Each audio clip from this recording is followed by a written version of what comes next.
The Biden campaign hits their life alert button. NBC News reports that donations have absolutely flatlined. According to two sources, July donations from pivotal donors are estimated to be half of what they were before. In a moment of true journalistic integrity, MSNBC's Chuck Todd says a member of the Biden cabinet told him that the president wasn't fit to run for re-election 2 years ago. Todd made those statements on his podcast, saying that Biden is ruining his legacy by staying in the race. And Senator Mike Lee will join us to expose how Democrats are rigging the power system in America with everything from lawfare to importing voters. You don't want to miss this. Blaze News Tonight starts right now.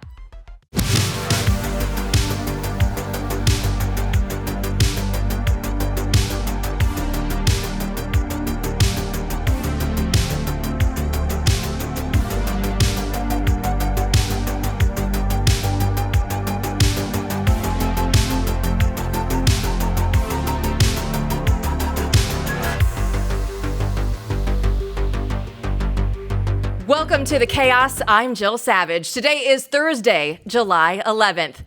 The Heritage Foundation's Project 2025 has become sort of a boogeyman for the left-wing media. The Center for American Progress calls it a plan to seize power by gutting the separation of powers.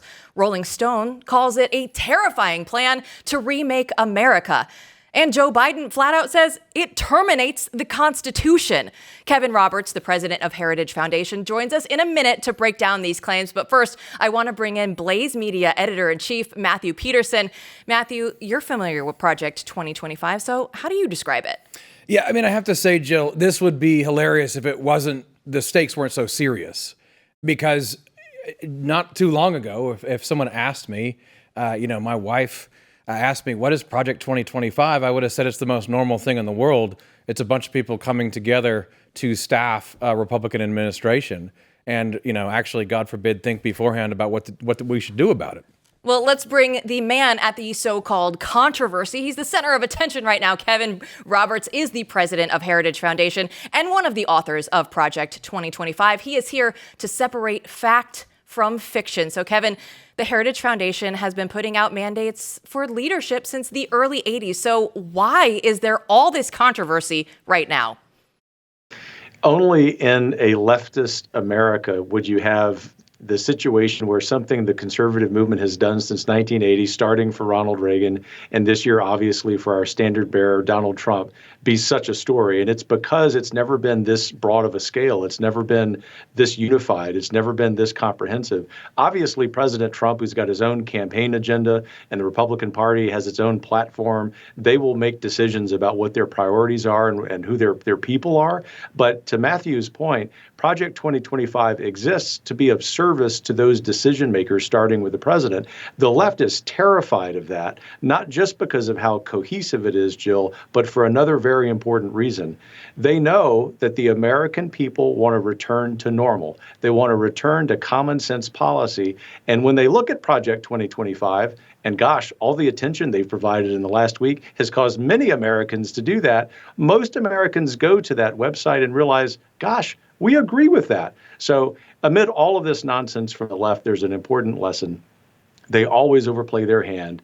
We stay the course. We provide this service to our standard bearer. And I think we can wake up in several months and be very happy that we're in the process of restoring proper order to Washington, D.C. So when you hear about all of these lies that they're putting out, we said terminating the Constitution, monitoring women's pregnancies, trying to gut the separation of powers. How do you respond when you see the very long list of lies that are out there about this project?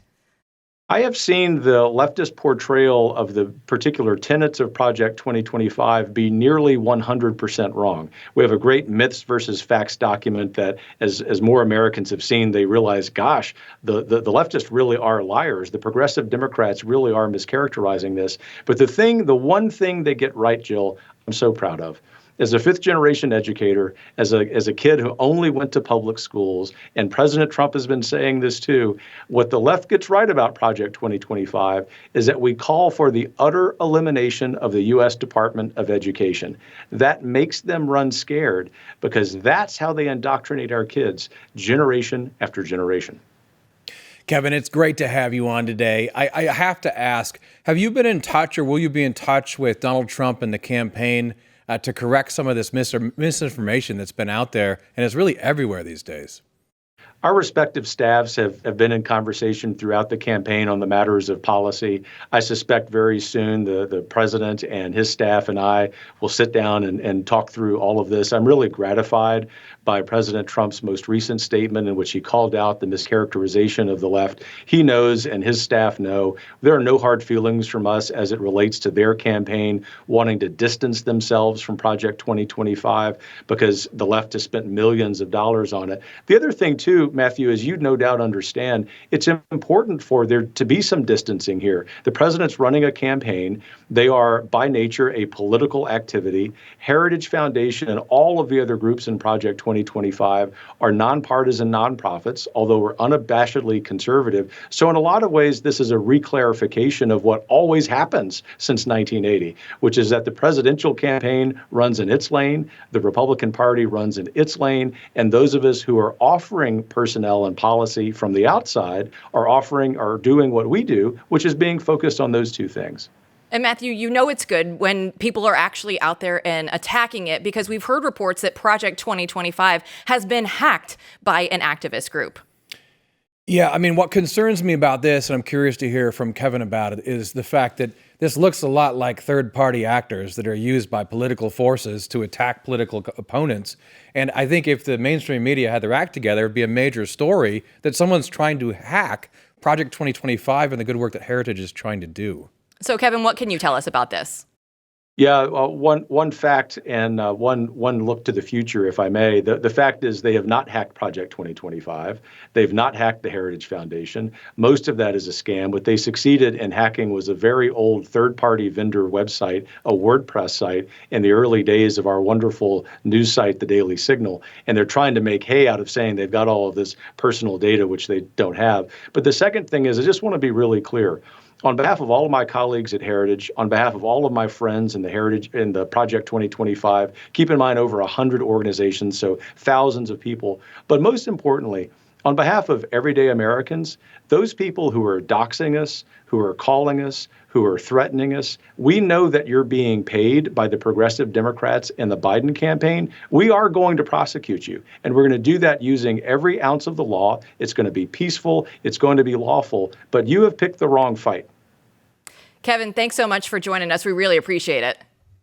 Thanks so much for having me. It was a pleasure. Matthew, before we go, I do want to ask you one question, just to summarize what you've heard here in this conversation. I mean, I think that was a very strong rebuttal to a lot of lies, a lot of hopeful news broken there about where this will go. And on both counts, both the hacktivists and everything else, especially found it interesting that they're going to prosecute. I think that's great. Well, don't go anywhere, because Democrats are going crazy over Senator Mike Lee's effort to stop non-citizens from voting. The Utah senator joins us next.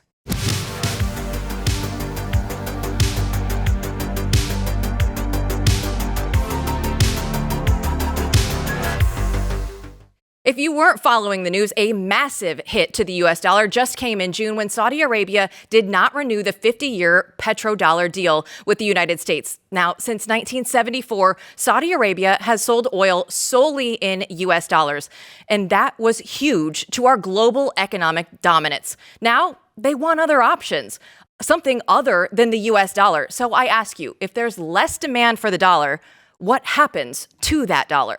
Look, it's reasons like this that Americans turn to Birch Gold Group. For over 20 years, Birch Gold has helped tens of thousands of Americans protect their savings by converting an IRA or 401k into an IRA with physical gold. To learn more, text the word Jill to 989898 and claim your free no-obligation info kit on gold. That's Jill to the number 989898. Birch Gold has earned my trust with their education-first approach, their thousands of happy customers, and their countless 5-star reviews. Protect your savings with gold before the dollar plunges any further. Text Jill to 989898 today. Only American citizens can vote in U.S. elections. Seems like common sense, right? Well, 198 members of Congress disagree. Those Democrats voted against the SAVE Act, which did pass in the House and would require proof of citizenship to vote. But House Minority Leader Hakeem Jeffries and his colleagues say that election integrity is actually voter suppression. Only citizens can vote for the United States Senate. Only citizens can vote for the presidency of the United States. So this extreme MAGA Republican voter suppression bill is not designed to solve any problem on behalf of the American people. It is designed to jam people up and prevent Americans from voting. Senator Mike Lee, who partnered with Congressman Chip Roy to craft the bill, joins us from Capitol Hill. Senator Lee, a report from Judicial Watch yesterday found that 538 foreign nationals are registered to vote in Washington, D.C. So why are Democrats so outraged that showing ID to vote when there's proof of non-citizens on the voter rolls right now? There's proof of it, and we know that Joe Biden's let in an additional 10 million illegal immigrants just in the last 3.5 years alone. We know that we've got about 30 million non-citizens in the United States. And we know that our existing laws make it really, really easy for someone to apply for a driver's license and in the process check a box and sign their name on a dotted line and thereby become registered to vote in federal elections, even if they're non-citizens.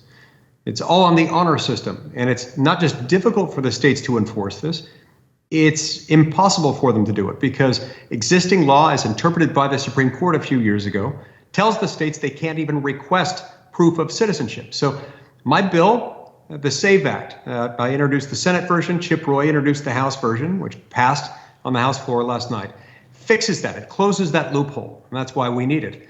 Democrats oppose this, but there's really only one logical reason to oppose it. It's a reason that exists only if you really want to rely on non-citizens voting in a federal election, and that's terrifying. Matthew, your reaction to all of this, and it's kind of crazy just to see what's going on right now. Yeah, look, I mean, first off, it's great to have you on, Senator. It's wonderful to have you here with us today.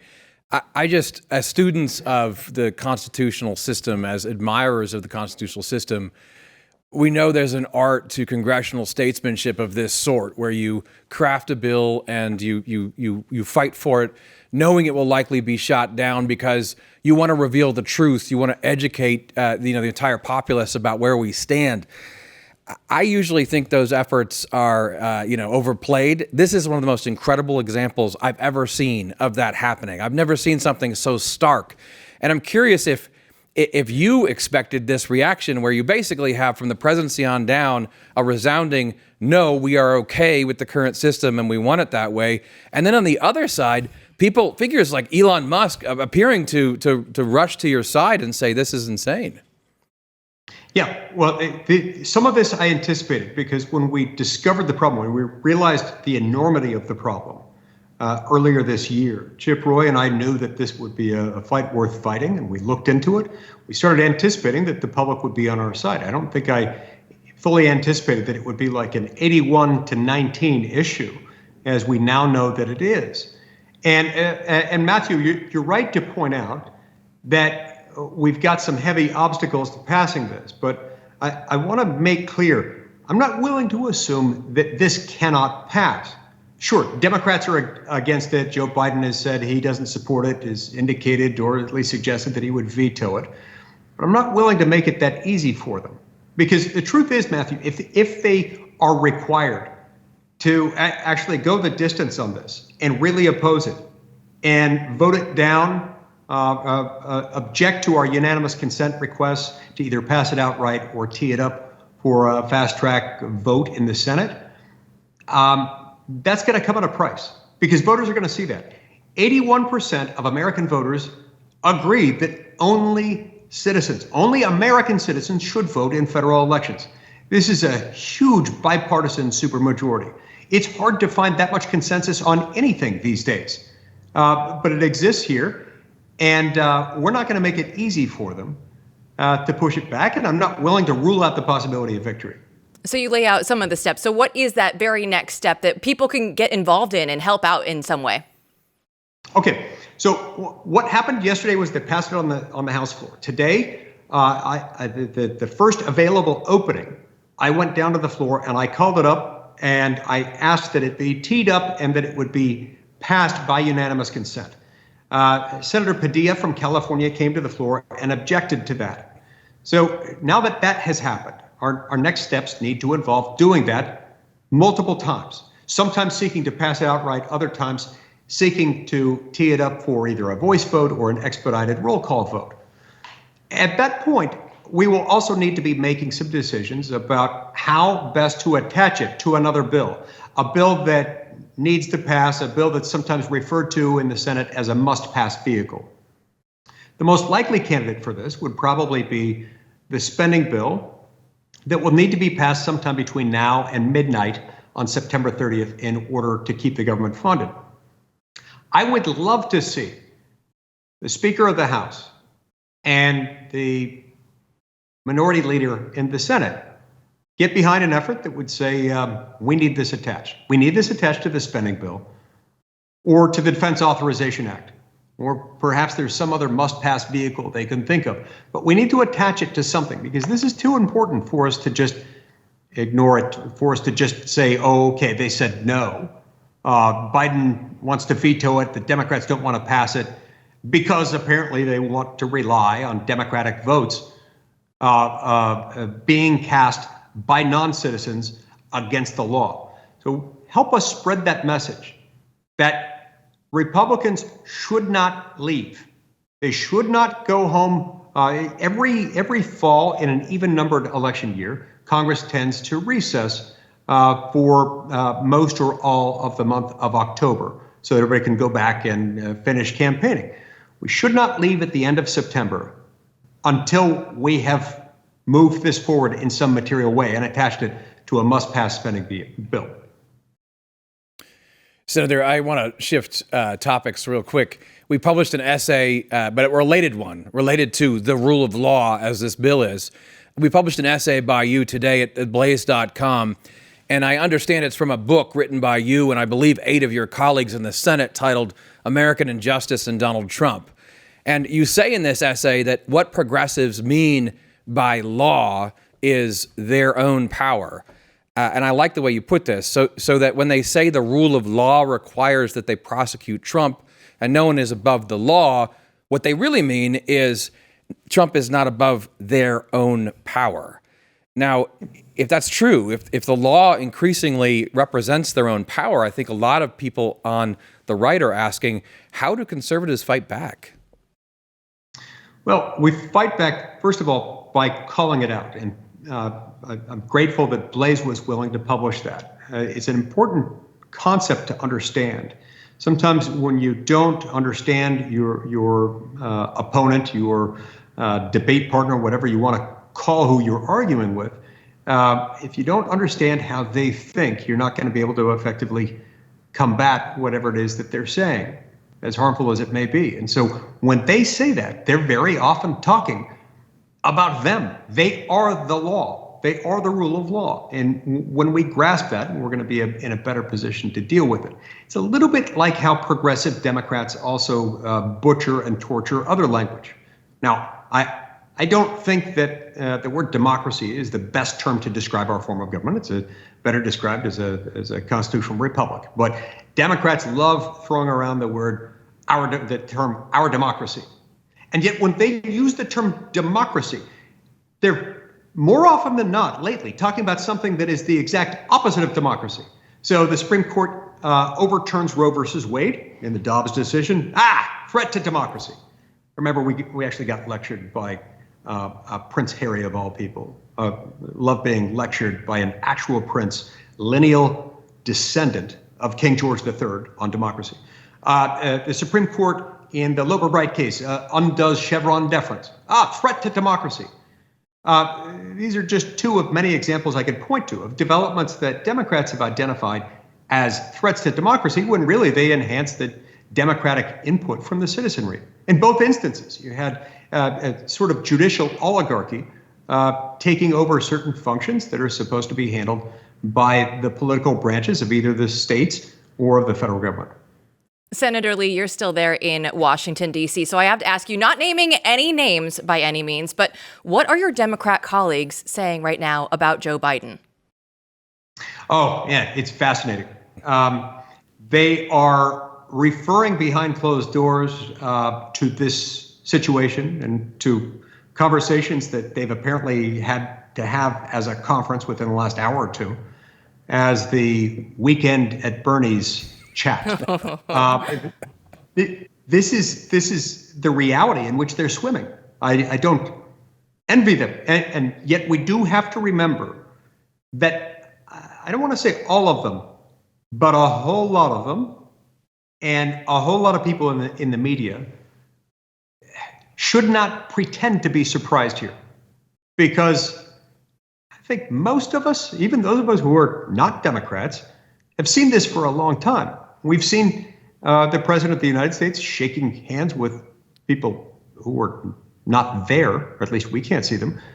Seen him getting lost between the helicopter and the residence at the White House.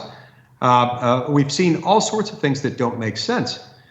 And so the fact that some people are feigning, are expressing surprise. Oh my gosh, you mean to tell me that President Biden is not all there? I don't know how this is surprising to anyone. But I think they've finally started to accept the fact that they've pushed it so far they can't take it any further.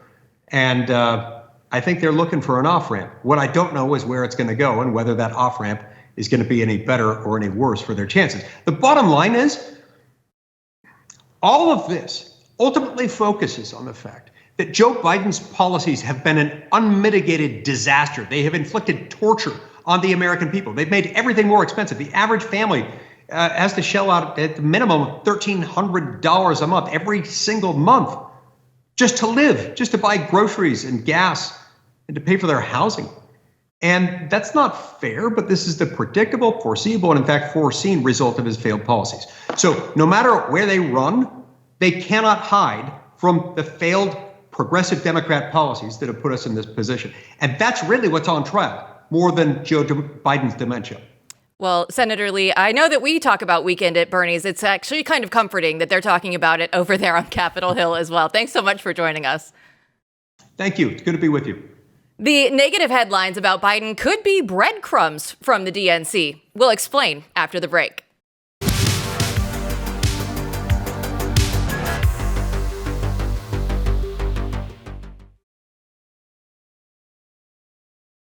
Ladies and gentlemen, I'd like to introduce someone to you that you will be quite familiar with here on Blaze News tonight. Chris Bedford is the senior politics editor and Washington correspondent for Blaze News. And Matthew, it is so great having Chris be a part of this team. Yeah, as soon as I came to Blaze for the first time, I thought about bringing Chris aboard with me. And he is not, you should know this if you're watching, he's not just a pretty face on TV and our DC correspondent, but he's also senior political editor, which means he's in charge of our political division at Blaze News. And he has started a newsletter which everyone who's interested in what's going on in American politics should subscribe to. Chris, you should tell them about all the things that you're going to be doing in the coming months. No, absolutely. Well, it's great to be here. I can't wait. I'm so excited to be launching this show, especially with you two. Over the next couple months and years, what we're planning to do is to try to give you an insider's look at what goes on in the swamp. I have sentenced myself through my career decisions, which my father always told me was a bad idea, to 20 years so far in D.C., and I'm stuck here for quite a while longer. But one of the benefits of that is I'm able to give you an inside scoop on what's going on in the House, what's going on in the Senate. And, you know, there are a lot of different newsletters out there that are paid for by corporations whose only sources are leadership, who are trying to basically tell you that things can't be done, things can't be fixed, there's no real future. You know, sometimes they're right, but I'll tell you the way it is, exactly how it is, and bring you behind the scenes for a look at Blaze.com. Well, let's start with behind the scenes. We had Mike Lee, Senator Mike Lee, on with us earlier. I want to get your take on what he had to say about the SAVE Act, but also what he was saying about what Democrat colleagues are saying about Joe Biden. Well, to get to the Democrats first, That's obvious. They are panicked here. They have little group threads and signal threads going, as if the signal threads will protect them from us knowing what they're talking about, which is full-fledged panic. And the problem for them is not that Joe Biden's senile. The problem for them is that they might lose to Donald Trump. They don't really care about Joe Biden. Joe Biden doesn't really care about them. All either side cares about is power, and that angle of it is threatened. And on the SAVE Act, I mean, it was great to see Senator Lee down there speaking on the Senate floor today. It was great to see even just 5 Democrats peeled off yesterday by Chip Roy in the House of Representatives in the full push. But what Republicans are going to need to do now is exactly the kind of place where they like to just lie and pretend, oh, there's nothing we can do. We don't have the majority. But the other is what Mike Lee was talking about. You can attach it to must-pass legislation. That's the way you do it. And now Mitch McConnell is never going to threaten the trillions of dollars that must be sent to the Department of Defense every year because it's part of the Republican Bible.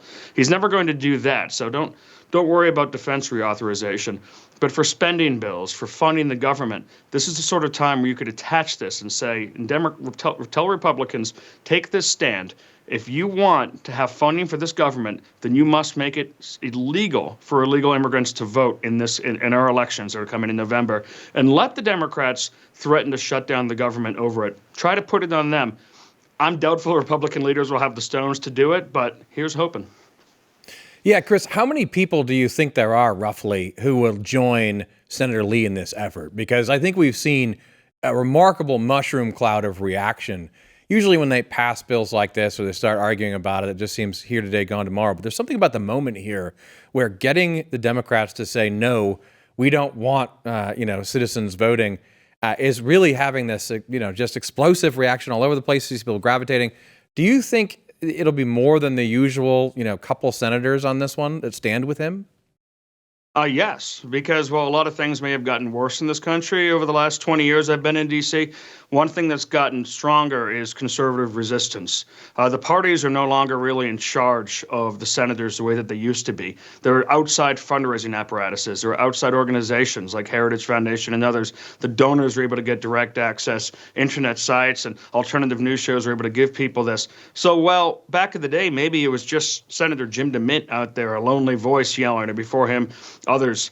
Now you started to see the wacko birds come out with Ted Cruz and Rand Paul and Mike Lee making a lot of noise. But that number keeps on growing, where you have a dozen or more Republican senators. And while it's the House, the Senate, the Senate's not run the same way the House of Representatives are. So 1, 2, 3, 4, 5, 6 senators can make a huge impact on government. They can really shut it down if they're willing to actually devote the time. They're able to use the parliamentary procedure to cause huge disruption in the government. It makes them unpopular. We saw that with Coach Tuberville and his stand to try and stop abortion in the military, which, of course, once again broke with the Republican Bible. But one person can make a big difference, and I think that more people will join with Lee, especially since Donald Trump is so firmly behind this. Can I just say what I love about Lee, and I do want to say this, is that, yeah, he's a constitutional sort of scholar, but what he said in that opinion piece for us, this essay these senators are writing, was definitely much more edgy and forward-pushing than anything I've seen in a while, where he just calls out the fact that power to these people means law. When they say no one's above the law, they mean no one's above their power. I very much appreciated that because I regard all politicians as, they're over here and I'm over here. But that was impressive, I thought. Yeah, and when we look at Kevin Roberts coming on the show with Heritage Foundation, they are using their power. He came on the show and said that they are going to start suing people. Is there anything else that stood out to you from that interview, Chris, when we had Kevin on the show?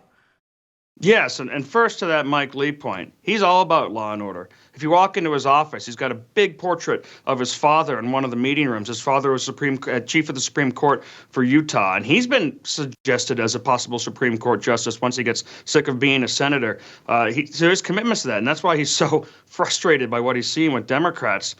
And I've liked what I've seen from Kevin Roberts. There's been a freak out from the American left that that Project 25 was going to be some kind of insidious thing. It's the same thing that the Heritage Foundation has done since 1980 when they wrote a mandate for leadership and Ronald Reagan handed it out. Now, I'm not surprised that the campaign has tried to distance itself from that. The people who are running the campaign, as Roberts said, have to stay in their lane. Their number one job is getting people elected, getting their nominee elected and over that finish line. They don't want to be distracted by the outside, difficult and sometimes controversial work of actually making policy. But with groups like AFP1 and with Heritage Foundation, where a lot of different folks who are some of the best in the original Trump administration have been kind of incubating, working in ideas and waiting in the wings for a new Trump administration, you'll see a lot of this stuff actually start to come to fruition. And I like that they haven't backed down from it. Yeah, I mean, I say something about that. I have to say, I meant what I said earlier. It's not just a line. This was the most normal thing ever. It's just the Heritage Foundation bringing together all the people who want to impact the agenda for the Republican president moving forward. I think it's very interesting what Kevin Roberts has done since he took over that organization, which I have been publicly critical of for a long time. But Heritage is moving in a more Trump-leaning direction, I think a new right direction. It's very interesting what they're doing. They just did the most normal thing in the world. So I actually do hope that people just settle down and realize this is an insane rhetoric, attack from the left that makes no sense whatsoever. And it's not just Heritage. It's like every, decent conservative group out there that's trying to make a difference being impacted by it. When you're taking shots, it's usually because you're near the enemy, and that's what Kevin Roberts has kind of done in this. It's been interesting to see. I agree with you completely. It's really difficult to turn around an institution in Washington, D.C. that is in decline.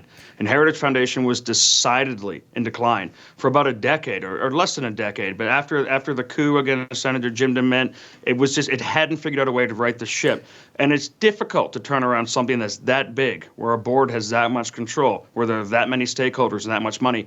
Kevin Roberts, of course, he has to tread carefully, but he's moved it in such a way that the Republican agenda is now at the center of what we're talking about. The Heritage Foundation agenda is at the center of what we're talking about. If you went to a Heritage Foundation fundraiser in 2015, they were still talking about their successes in the 1980s with the Republican agenda. That shows you how long it had been since they'd had a real success. So I love the serious work they're doing, and I'm pretty hopeful that once this campaign is over, it will be taken seriously. Yeah, one thing about that, the difference you could see in this interview today, Jill, was that, Kevin Roberts came out and said, we are going to come after you and prosecute you because we know you're paid by the left, to all the hacktivists that, that tried to unsuccessfully attack them. I thought that was very interesting. I mean, that wasn't your granddad's Heritage Foundation. Absolutely not. And one of the things that we're going to be doing week in and week out here on the show when we have Chris Bedford on is we're going to be following the Joe Biden days of our lives. What is happening with Joe Biden and what he has going on from day to day? Because at this point, Chris, we have no idea what it's going to be from one day to the next. And wasn't George Clooney in that sitcom, or is my memory as foggy as Joe Biden? I don't think he was a Days of Our Lives guy. Well, we've got some time. Joe Biden, I cannot believe that he so far has survived this week. Well, at least I'm actually not completely shocked, but this was the week to really get him. Now, calls amongst the Democratic Party are still growing. You're starting to see Democrat leaders actually show a little bit of wariness and a little bit of openness. But it still comes down to whether or not there's actually another candidate. Joe Biden wins every time if it's Joe Biden versus, quote, someone else. I mean, even with the incredible laxity of Democrats' voting laws, you still can't run for president someone else. You need a real person, an actual human being in that spot. And no one wants to talk about Kamala Harris. Kamala Harris is the one thing she has to do to be vice president of the United States is be able to fill in. But they decided they were going to go with a completely different resume when they chose her. She needed to be a minority. She needed to be a woman. They didn't even really care about the politics aspect of it. Well, that may have worked out for Joe Biden because now she's so incapable of doing that one job that nobody even wants to use her name. She's the only person who could get the money. She's the only person who has the momentum, the only person who's in the White House. And they still don't want to talk about that. Now, so this next week, Republicans are going to be at their convention. That's going to give some breathing room to Joe Biden, potentially. And then after that, they've got about 10 days he has to survive of the Senate being in session and the House being in session before it's the long August recess. No one in D.C. does any work until the Democratic National Convention. So it's looking better for him now. But a lot is going to end up coming down, of course, to the reactions to his NATO speech. There is going to be so much to talk about. I'm so glad that we have this show and that we have you here, Chris, to help break it all down. I'm glad to be here. We'll be back with more with Chris Bedford in a moment, but first, Biden's physical condition might be a distraction for Republicans. We'll tell you what they should be really focusing on next.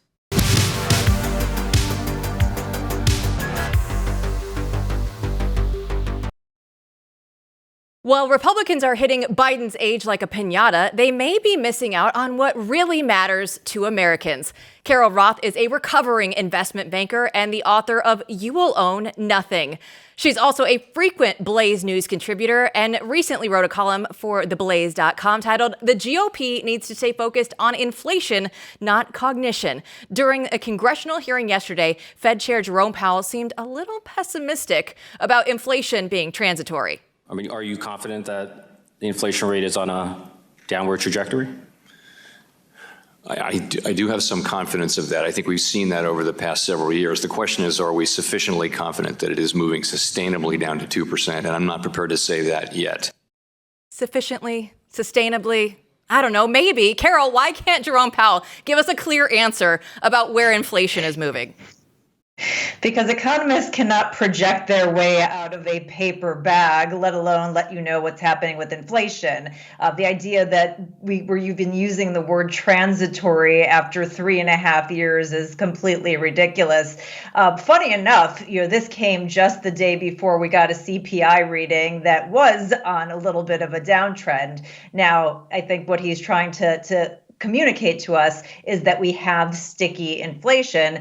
And part of the reason that is sticky is because the government is overspending. The one thing, Jill, I did not hear in that discussion with Congress is any kind of plea to help him out. Jerome Powell has been trying to keep demand down with rates high at the same time that the government has been trying to increase demand with its spending. So there was no help me out here, guys. You got to stop this crazy spending. You're moving in the opposite direction. Anything that would sort of align everybody on the same side. And, it would not only help them get down inflation from a demand destruction perspective, but also a cost of financing the debt perspective. The more debt we have, the more that we have to go find buyers, the higher that rate goes, and the more over time that we probably will have to print money in order to monetize that debt. And unfortunately, that ends up being inflationary. And so I think those are all the reasons why you're not getting a straight answer out of him. In your piece, you were talking about Americans can't afford 4 more years of this. A lot of your points right there. But are people going to be voting with their wallets, with their spending power? They need to be voting that way. And that's why I'm very concerned that the discussion is turning to this cognition, to the fact that Joe Biden is senile, something that we've all known since, at least 2019, right? And he got elected the last time. Now, it's a lot of fun. The internet troll, comedians like to talk about, his state of mind, or at least the fact that the corporate press has been covering for him for so long and now just woke up and figured this out. But the reality is Biden had been losing voters because of the economy and inflation, because of the border, and because of the U.S.'s standing in the world, which has really taken a dive under the Biden administration. And since we've all known for a long time that he is senile, we can't imagine that these are his policies alone. This is an administration's policies. This is Democratic policy. So we're missing the opportunity when we're talking about his cognitive decline to talk about the fact that whether it's Biden or someone they put in his place, whether it's Congress, whether it's at the state level, these are the broader policies of not just this man, but of the Democrats. And that if we want to save our country, we need to be making a change and holding those people accountable. And that goes further than just Joe Biden. Yeah, Carol, what concerns me here is this idea of kind of a headless state, an unaccountable state, right? Whether he's senile or not. As you say, there was, sort of no one minding any of this as far as we can tell. And so it then is behind him, there's power that's moving in a certain direction. They don't talk honestly to us. So I see these reports. We have all kinds of reporters here looking at this. No one trusts the numbers from the government anymore. One sign of this, though, is that Powell hasn't met with Biden since May 2022. Is that correct? I'm not certain. I mean, one thing that we know about the Fed is they like to say that they are independent. We know they derive their powers from Congress, but they really are accountable to nobody. And they don't spend a lot of time other than in, these kind of grandstanding political theater hearings from time to time with people in government. So on one hand, you kind of don't want the president pressuring the Fed into doing things. But when the Congress and the president are moving in such an opposite direction to the Fed, that would be helpful, because it's clear Jerome Powell's not going to, try to pierce this veil of independence and come out and say, this is insane. We cannot have another deficit that's close to $2 trillion. He should be saying those in private meetings. So to the extent we're not seeing an alignment on policy, tells you that that's not being communicated at least forcefully enough. You mentioned the CPI number. Inflation did fall a whole 0.1% today. So now everybody's talking about potentially seeing a September rate cut. So what would that mean for the average American? I think, to be perfectly honest, probably not a whole lot. There's a lot of uproar over, are we going to see rates go up? Are we going to see rates go down? And I'm not meaning to poo-poo that having a slightly lower rate in terms of your mortgage or your credit card balance isn't meaningful, but 0.25 percentage point, which is probably what is on the table today for September, if that even happens, isn't going to change things meaningfully. I personally am very contrarian about this. We've come out of 15 years of policy where interest rates were suppressed. Lots of people, lots of businesses took advantage of this. So the normal thinking that cutting interest rates is going to unleash demand isn't necessarily applicable after 15 years of people really taking advantage of that low rates and locking in debt. I personally think we need to see something like a 1% cut, and that maybe happens not just in September, but over the fourth quarter of the year. And if we see that, then maybe Americans start to feel a little bit of relief in terms of anything that is tied to an interest rate that floats. But the most meaningful thing it will mean is that the $35 trillion in debt we have, that big portion of it that needs to be refinanced, plus the almost $2 trillion deficits that we're running that need to be financed, they will be able to be financed hopefully at lower interest rates, which will over time theoretically bring down the deficits and hopefully have a positive impact on inflation. And given this horrible fiscal situation that has been created by monetary and government policy, I think that's the best we can hope for. So that's my contrarian take right here for you guys. That's the best. Of course, they're going to try and get that rate cut in right before we get into election season. So we will be taking a page, though, out of Jen Psaki's book. Don't go anywhere, because we're going to be circling back and catching up with Chris Bedford again.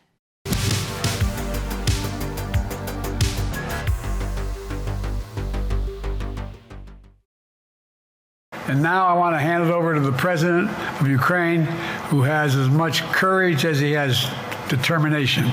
Ladies and gentlemen, President Putin. President Putin. He's going to beat President Putin. President Zelenskyy. I'm so focused on beating Putin, we got to worry about it. Anyway, Mr. President. I'm better. You are a hell of a lot better. And it's sound bites like that why we have Joe Biden in the news every single day. And the latest headlines are now talking about if Joe Biden is going to be the one on the ticket, or according to the New York Times and NBC News, they're actually in the Biden campaign trying to figure out the numbers for Kamala Harris versus Donald Trump. So I want to bring in Chris Bedford and Matthew Peterson once again with me, because you guys, this is what we're dealing with every single day. Now, the Biden campaign themselves is looking at potentially Kamala Harris as a potential alternative. This is something that we've been dealing with for 40 years with Joe Biden. And I think that's the way they're going to try and explain it, is he says something that's completely false, and then he laughs about it. He jumps back to the microphone. I mean, when you saw when you saw his press conferences where he's confused the Mexican border with the Ukrainian border and then wandered off stage at the wrong time, that's kind of different. And they're going to try and explain that away. But the Biden campaign is also trying to figure out exactly where Kamala Harris stands, because she's their ace in the hole. The fact that nobody wants her to be vice president is the reason why, or to be president is the reason they have for continuing to exist, and the reason why the Democrats haven't coalesced around a different candidate. But watching some of the other channels' coverage of this gaffe is another thing that breaks up. What the Democrats aren't used to is the hostile coverage of this. 3 weeks ago, when George Clooney held that big fundraiser for Joe Biden, he got lost on stage and had to be guided off by his predecessor, Barack Obama. The White House was calling that a cheap fake, and it was being reiterated over and over again. Now, tonight, if you turn to some of the corporate news channels, which, by the way, don't do that, but I watched it for you. If you turn to them, they're starting to panic about this. They're covering it over and over again. They're showing close-ups of Zelensky's face, saying, here's the problem, because they want this guy gone. And for the first time tonight, I've started to see Kamala Harris's name said over and over again. Yeah, there's no doubt that's happening. I mean, I'll just be real. Behind the scenes, I've been arguing with a lot of people about this for a while. Biden is done. I mean, in my head, he's done. I could be wrong, right? But he's out. They're going to find someone else. They're making the transition. The narrative has never stopped. It's always, the narrative arc has kept on going. When it stops, I'll be the first to let you know. But then you look at the alternatives, and you are stuck with Kamala, and that sounds crazy, except when you look at compared to what? The great political question. And if it's compared to a guy with dementia, then you go, well, we go with her and we make her look good. We made him look good for a long time. We can do the same with her. It doesn't matter what the right wing says in their cheap fakes, about Kamala. So, I mean, I think Biden is just done. And the sign of it is, it's not even that bad. Like what you're describing is this guy's been flubbing for 40 plus years. He's been LARPing as a senator for 40 plus years. He's been elevated to power. So there's nothing new here. The Zelenskyy thing was stupid. Putin, it's kind of funny, but I have to hand it to him. I mean, it's not even that bad. He sort of recovered, I mean, we already know there's more serious problems with Biden. So is it crazy to go with Kamala Harris? I don't think it's crazy at all at this point. I think it could make a lot of sense. Chris, 30 seconds, final word for you. I think the only universe in which it makes sense for the Democratic Party is one where they are absolutely convinced that Joe Biden cannot beat Donald Trump. And to your point, I think they've reached that. I think they're somehow become even more pessimistic about this world than I am. Well, just real quick, it doesn't have to be Harris. It doesn't have to be Harris, but Harris is sufficient. She is sufficient, and we will have sufficient coverage for you for Joe Biden, Kamala Harris, whoever it may be on the Democrat ticket. We know it's going to be Donald Trump. We will have full coverage from the RNC for you, and we will have full coverage of Biden and his NATO speech tomorrow. Chris Bedford will join us to break all of that down, and make sure that you go and subscribe to our YouTube channel. It's youtube.com/Blaze News Tonight. Be sure to hit that bell for notifications so you don't miss any episodes or breaking news updates, because you guys, this is the 2024 election cycle. We are going to have a ton of things to be breaking down for you, and we are so excited to get this started here with Blaze News Tonight, and we are so thankful that you want to be a part of this journey. Senator Mike Lee, Kevin Roberts from the Heritage Foundation, Chris Bedford, everybody that joined here on tonight's show. We are just getting started here at Blaze News Tonight, and we will be seeing you back here at this time tomorrow.